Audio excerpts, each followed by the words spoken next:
Assalamualaikum warahmatullahi wabarakatuh. Alhamdulillah, salatu wassalamu ala rasulillah. Pada kesempatan yang bahagia ini kita akan menjelaskan tentang bagaimana cara pelaksanaan sholat id di rumah. Karena bisa jadi kita tidak bisa melaksanakan sholat id di lapangan karena ada halangan.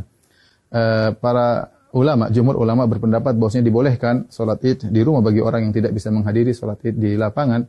Sebagaimana diriwayatkan Imam Al-Bukhari rahimahullahu taala bahwasanya Anas bin Malik radhiyallahu taala anhu pernah sholat di rumahnya, fajama'a ahlahu wa banihi, maka dia kumpulkan istrinya dan anak-anaknya, kemudian dia menyuruh budaknya untuk menjadi imam. Ini dalil yang dijadikan dalil oleh para ulama bahwasanya boleh sholat id di rumah. Adapun bagaimana cara pelaksanaannya, secara umum pelaksanaannya sama saja. Tidak ada bedanya kita sholat id di rumah dengan sholat id di lapangan.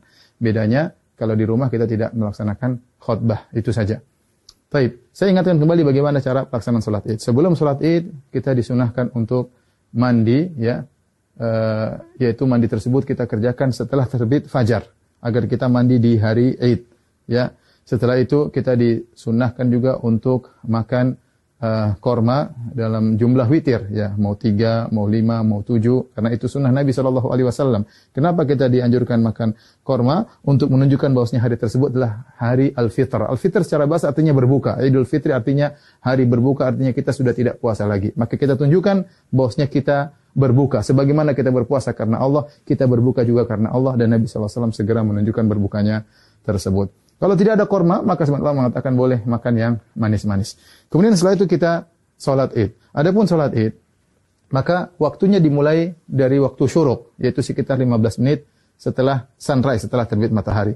Dan berakhir kata para ulama sebelum waktu zawal, yaitu sekitar 15 menit atau 10 menit sebelum azan zuhur. Di antara itu kita boleh melaksanakan sholat id. Tapi yang terbaik kita sholat id di awal waktu, di pagi hari.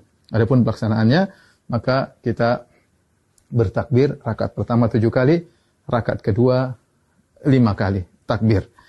Nah, ada khilaf di kalangan para ulama tentang 7 takbir ini. Apakah 7 takbir tersebut termasuk takbiratul ihram ataukah takbiratul ihram tidak dihitung, ya? Takbiratul ihram tidak dihitung. Ini pendapat Imam Syafi'i rahimahullahu taala dalam kitabnya Al-Um, bahwasanya takbiratul ihram tidak dihitung. Jadi bagaimana caranya? Kita bertakbir dulu, Allahu Akbar. Ini takbiratul ihram.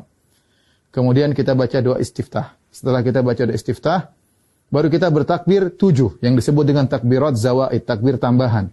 Kita takbir Allahu Akbar. Allahu Akbar. Nah, apakah di antara takbir ini ada doa khusus? Tidak ada dalil ya, dari Nabi SAW.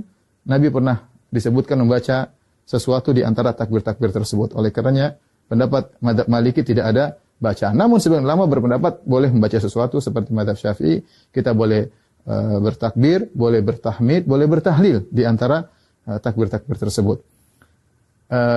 Kita ulangi, kita Allahu Akbar, takbiratul ihram, kemudian kita baca doa istiftah, kemudian kita takbir 7 kali. Allahu Akbar 1, Allahu Akbar 2, ya, Allahu Akbar 3. Antara takbir satu dengan yang lainnya kita ada jeda sedikit, apalagi kalau kita jadi imam, agar makmum di belakang bisa mengikuti kita. Kita lanjutkan Allahu Akbar 4, Allahu Akbar 5, Allahu Akbar 6, Allahu Akbar 7.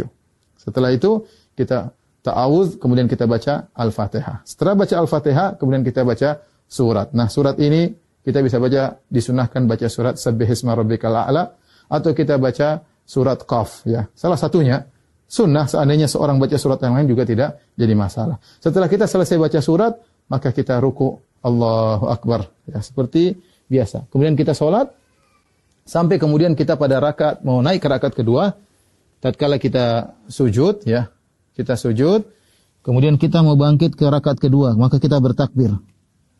Allahu Akbar. Ya. Nah, takbir dari sujud menuju ke rakaat kedua namanya takbir al-intiqal. Yaitu takbir perpindahan dari satu rukun ke rukun berikutnya, dan itu tidak dihitung, tidak dihitung. Nah, rakaat kedua kita bertakbir 5 kali. Takbir tadi enggak dihitung, kemudian kita takbir lagi. Allahu Akbar. 1, Allahu Akbar. 2, Allahu Akbar. 3, Allahu Akbar. 4, Allahu Akbar. 5. Kemudian kita baca Al-Fatihah dengan jahar. Kemudian setelah itu kita baca surat, disunahkan kita baca surat Al-Ghasyiyah atau kita baca surat Qaf.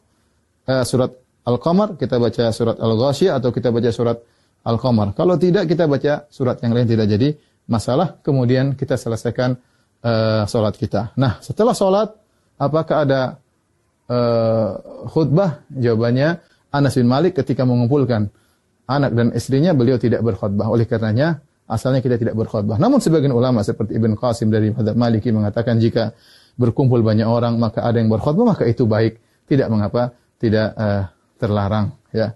Demikian tata cara singkat ini, semoga bermanfaat bagi kaum muslimin. Semoga Allah menerima ibadah kita. Wabillahi taufik. Assalamualaikum warahmatullahi wabarakatuh.